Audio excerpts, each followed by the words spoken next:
शीला प्रभुपाद जी की 125वीं जन्म जयंती पर भारत के प्रधानमंत्री श्री नरेंद्र मोदी जी ने एक बहुत ही जबरदस्त प्रेजेंटेशन, एक बहुत ही जबरदस्त स्पीच दी जो लगभग आधे घंटे से भी ज़्यादा ऊपर तक चली, जहां पर कई सारे लोग देश विदेश से जो स्पीच जो है उस लाइव को लोग सुन रहे थे। तो हम यहाँ पर बात करते हैं कि उस स्पीच में क्या इंपॉर्टेंट पॉइंट्स थे, हम उनको यहाँ डिस्कस करेंगे।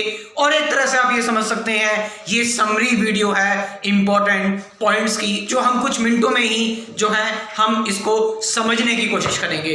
तो मोदी जी बताते हैं कि शीला भक्ति वेदांत स्वामी शीला प्रभुपाद जी न केवल एक कृष्ण भक्त थे, वो पूरी दुनिया जानती है कि वो एक बहुत बड़े कृष्ण भक्त थे, लेकिन साथ ही साथ वो एक बहुत बड़े फ्रीडम फाइटर भी थे। उन्होंने गांधी जी द्वारा चलाए गए असहयोग आंदोलन में भी काफ़ी ज़्यादा मेहनत की थी।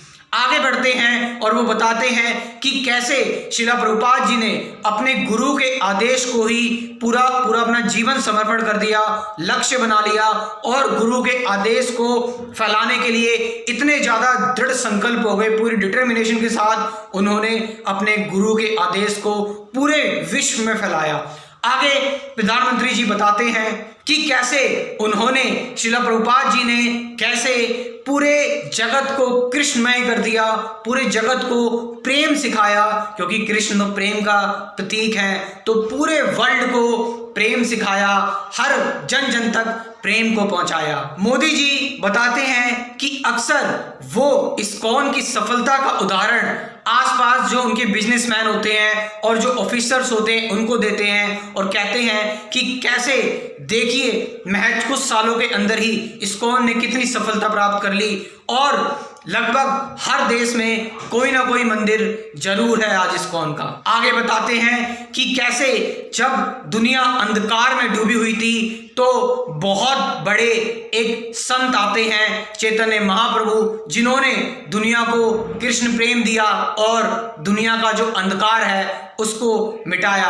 अब यहाँ पर एक चीज मैं यहाँ पर कहना चाहूँगा, जैसे ही वहाँ पर मोदी जी ने चैतन्य महाप्रभु का नाम लिया, मैं तो सच में मेरे तो रोंगटे खड़े हो गए। मैं मतलब क्या बताऊँ, क्योंकि मैं चैतन्य महाप्रभु की ही वजह से कृष्ण को भगवान मानता हूँ। मैं चैतन्य महाप्रभु ने बोला है इसीलिए मैं भगवान कृष्ण को भगवान मानता हूँ। तो मेरे लिए जो सबसे इम्पोर्टेंट चीज़ है वो चैतन्य महाप्रभु थे। लेकिन असल में जो मोदी जी ने बोला कि वो एक संत थे, लेकिन मैं यहाँ पर आपको बताना चाहूँगा कि श्री कृष्ण चैतन्य महाप्रभु एक संत नहीं थे, वो कृष्णा हिमसेल्फ थे, वो भगवान कृष्ण ही थे।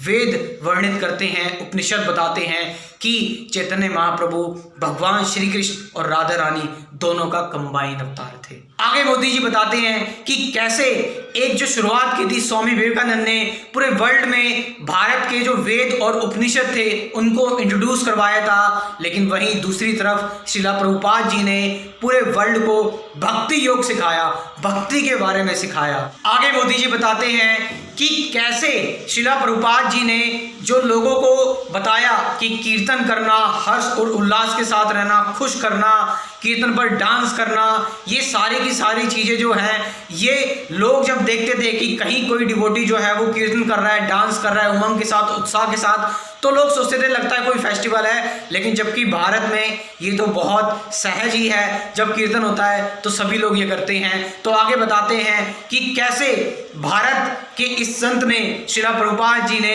कैसे इस दुनिया को एक स्ट्रेस फ्री इन्वायरमेंट दिया, कैसे लोगों को खुश रहने का एक बहुत ही बढ़िया मौका दिया, अवसर दिया, एक टेक्निक दी।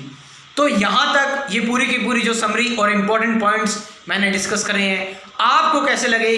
कोई और अगर इम्पोर्टेंट पॉइंट छूट गया हो तो आप नीचे कमेंट में ज़रूर कमेंट करें, अपना ओपिनियन भी शेयर करें।